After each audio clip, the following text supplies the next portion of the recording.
Hello BYU Cougar fans. Welcome to the Blue Cougar Football Daily Podcast. I'm here to talk about what's on my mind.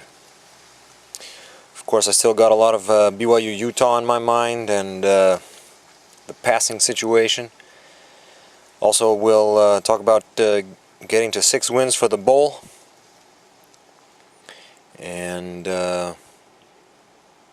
see if anything else pops up.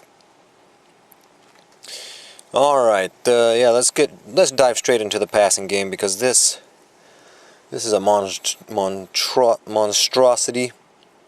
Taysom Hill has the worst pass efficiency in the nation of any starting quarterback. That is wild. I mean, how far have we fallen? This is quarterback U. And Taysom Hill wasn't this bad last year. Now, if you'll go to the site, you'll see I actually have talked about this in pretty good detail in a story, "Oh Brandon, Where Art Thou?" Meaning Brandon Doman. So you might be able to guess where this is going. But it compares Taysom Hill as a freshman last year and a sophomore this year. I saw Dick Harmon's column. He talks about how the mission rust we should still be concerned because of, we should still take into consideration the mission rust. But you know, Taysom Hill, if it was mission rust, he would have been completing 25% of his passes last year. He was accurate last year. He completed over almost 60% of his passes. And it's not like it was 10 throws that he made all year. He started 2 games. He came on in relief for most of the second half up in Boise State. So, I mean, where are we? There's been, at least in the stats, a big regression. So should Taysom Hill be benched? Should we start thinking about playing somebody else? I don't think so. And I've got a few reasons why. First, we are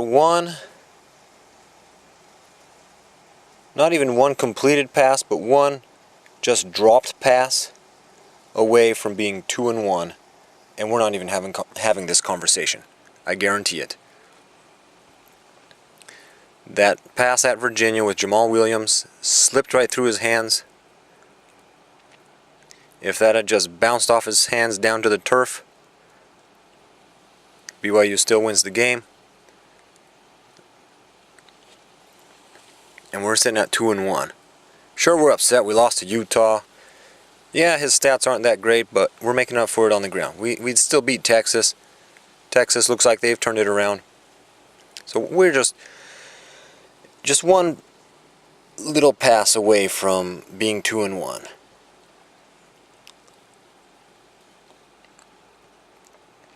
Also, as I pointed out on the podcast for the Utah post-game thoughts and analysis, this last game was Utah. Max Hall never had a good game against Utah. Riley Nelson didn't have a good game against Utah. Jake Heaps didn't have a good game against Utah. He had a so-so game as a freshman, but then again, coming back as a sophomore, he didn't have a great game against Utah. Utah's been tough, and we'll get more into that a little bit later. But throwing the ball against Utah has been tough. It hasn't been since John Beck as a senior we really had a solid passing game from our quarterback against Utah. The other thing is I feel that Taysom Hill can fix these problems. He's got a big arm. I like that. And again, we saw he was accurate last year. And the worst thing to do is to bench him. Take any confidence away from him. I mean, he's pretty much done then. But we need to keep showing confidence in him that he will get it done. And I also think, the offensive line is partially to blame for this. I haven't seen a lot of really good protection where he's been able to sit back there and really set up and throw very well. A lot of these throws are coming on the run. And that's what I saw. I saw a lot of throws on the run, deep downfield, that were pretty accurate from Taysom Hill. So I really think he's going to develop into a really fine passer. It's just we're going to have to do it the hard way. Growing pains with him out there on the field instead of sitting there and working on it every year as a backup until his time comes as a junior or senior, like Steve Young did. So I'm not ready to give up on Taysom. I think we're going to see great things out of him. It's going to get better. Now Ross Apo, that's another story. I thought after the Virginia game, I was optimistic that he was going to have a good year. I thought I saw some different body language from him, and really thought with Taysom's big arm, we'd be seeing some passes thrown his way, big plays, at least 2 or 3 receptions every game. But Apo has really, really disappointed the last couple weeks, and especially against Utah. I didn't see him on the field much, and I mean, he's a guy we got to have out there. I mean, if Apo can emerge, and if Thompson and Mitch Matthews continue to develop, I mean, we can dominate teams then. This team would be scary. Imagine if you're the defensive coordinator and you don't know if BYU is going to come out with 4 wides and throw the ball down your throat that series, or if they're going to come out in that diamond formation and just cram the ball down your throat running it. Because if we had Hoffman, Apo, Thompson, and Mitch Matthews, not just 4 good receivers, big receivers, who can go deep, who can go across the middle, who can pull up and take the corner or the curl, and BYU just keeps lining up 4 wide. You don't know who it's going to. You don't know, if they're going to curl, if they're going to go out, if they're going to streak, and Hill is just hitting them, if they're going to run crossing routes. So BYU really needs Apo to be a man, be the player that he was supposed to be, and have Mitch Matthews and Brett Thompson continue to grow and develop. And this team could be scary. It could be lethal.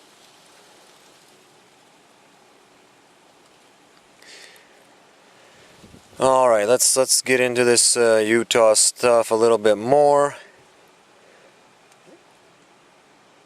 I like Fui Vakapuna a lot, but Tom Holmoe should have done whatever it takes to hire away Kalani Sitake from the U. Bring him in as his special assistant to the athletic director. He's Polynesian, and he knows everything that's going on there up at the U. We need somebody to come home, be a loyal Cougar, and tell us all the dirt. Give us the secrets. What's going on up there? What are they doing?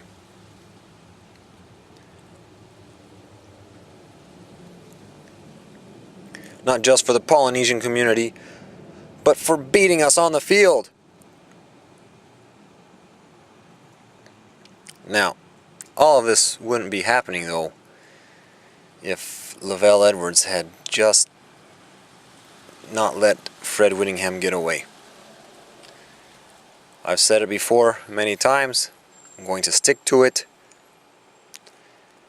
The day Fred Whittingham joined the Utah coaching staff is the day everything changed in Utah football. Ron McBride didn't do anything except hire Fred Whittingham. It was Fred Whittingham bringing on his son Kyle, and the two of them building the Utah defense. That's what changed Utah football. That's what allowed them to be in a position to hire away Urban Meyer. And of course, the rest is history. After that, they go to a BCS Bowl, and Whittingham knew what Meyer did and had his secrets, and so he was able to get them to another BCS Bowl. But for whatever reason, Lavelle, because Fred Whittingham came and volunteered to coach for free even with Lavelle, and Lavelle said no. He had his reasons. And I don't want to, tarnish Lavelle's legacy here, but this is the fact of the matter. I mean, the best thing he did was to implement the forward pass at BYU. The worst thing he did was to turn away Fred Whittingham. And so now, 20 years later, we're suffering from it as BYU fans. So it's not going to be until the day Whittingham leaves that things are going to change. So hopefully Whittingham leaves sometime in the next 2 years when we're not playing them. And I'd really like to see Fresno State help out with that. Hopefully Fresno can do what we can't, and that's beat Utah. They had an impressive win against Boise State this past weekend. Fresno State's the reason why we're not playing Utah these next 2 years. Utah went out and scheduled 2 games with Fresno State, home and home. So maybe if the Utes struggle in the Pac-10 this year, another losing season, then they go out next year, lose to Fresno State, have another losing season, that will be the end of Whittingham. Or they do it again the next year. And so that's all I can hope for now as a BYU fan, as far as seeing anything really change in our favor in the rivalry, is to have Whittingham quote-unquote voluntarily resign or be fired sometime in the next 2 years. All right, now getting to a bowl game, getting to 6 wins. Right now we need 5 more, and Wisconsin's looking good. Notre Dame's looking decent. They're still in the top 25. Of course, Boise State's going to be tough. Until we beat Boise State, we can't assume that's going to be an easy game, even though they appear to be even worse than last year. And Georgia Tech's going to want revenge. Utah State still playing as good as ever. Now there appears to be 3 gimmies, or easy wins at least, on the schedule this week coming up: Middle Tennessee State, Nevada, and Idaho State. That would put us at 4 wins. Then there's a road trip to Houston, the Georgia Tech game, and all those others I mentioned: Boise State, Wisconsin, Notre Dame. I'll just say, I'm confident we're going to get to 6 wins. I think we can pull out a win even at Notre Dame this year. 1, it's at the end of the year. We got time to work out all our problems. And 2, our guys are going to be up. It's going to be a huge game for us. And just like we saw the team come out and play really good and have the chance to win there in the 4th quarter, take the lead into the 4th quarter even, which on paper was unexpected. It should have never been that close. Notre Dame was ranked number 5 in the country at that time, and we'd just been humiliated by Oregon State. So I'm not even counting out that game. And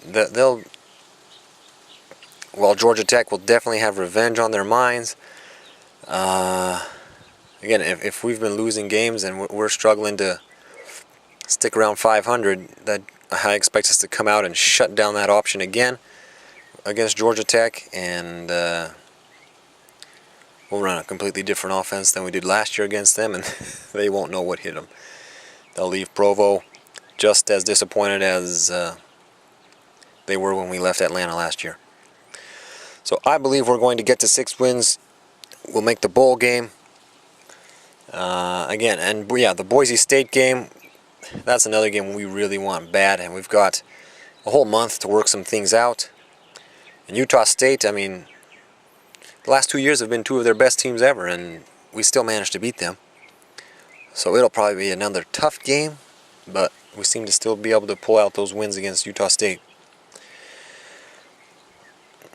So I'm not panicking yet. I don't think we're desperate for getting bowl eligible. I see us getting there.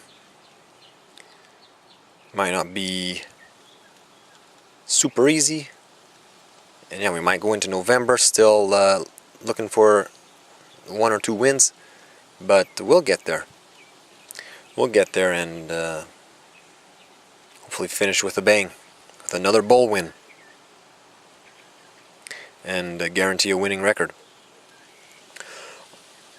Alright, that's it for now. That's what's on my mind. Thanks for listening. Go Cougars!